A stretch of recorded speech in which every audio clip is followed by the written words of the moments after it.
Vidéo 9, barre latérale et extension.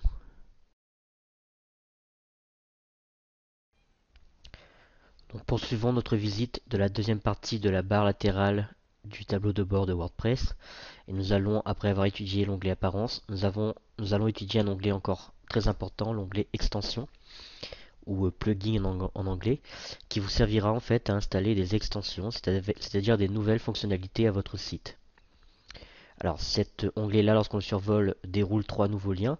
On va les explorer assez rapidement car encore une fois, l'onglet extension fera l'objet d'une étude approfondie dans une prochaine leçon.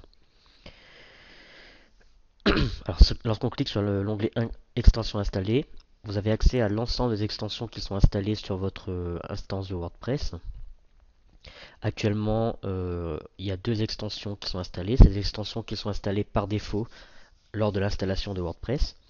Alors l'une qui est assez utile, qui est Akismet, qui sert à lutter contre les spams dans vos commentaires, et l'une qui fait plutôt office de gadget, qui s'appelle Elodoli, qui va simplement, comme on vous l'explique ici, servir à afficher sur vos pages de votre site aléatoirement quelques paroles de la chanson Elodoli de Louis Armstrong. Donc qui est vraiment inutile comme extension, donc on va directement la supprimer. Donc on peut activer, modifier ou supprimer, nous on va la supprimer. Et on supprime ces fichiers. Voilà. Donc là, on a supprimé l'extension Elodoli.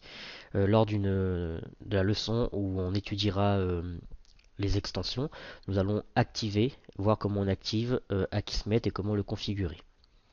Alors si vous voulez installer une nouvelle extension, on va cliquer cette fois-ci sur Ajouter.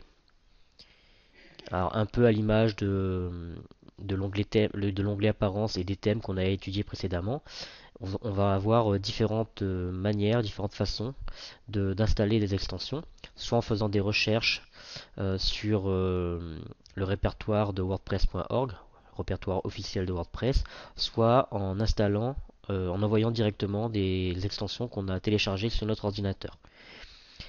Nous verrons donc tout cela un peu plus en détail prochainement. Et enfin, le lien éditeur qui, comme l'éditeur de thème, vous permettra cette fois-ci d'éditer des plugins. Alors c'est quelque chose qu'on ne fera pas du tout dans cette formation-là et qui est assez, c'est une utilisation en fait assez avancée de WordPress, donc qui est pas du tout l'objet de cette formation pour débutants.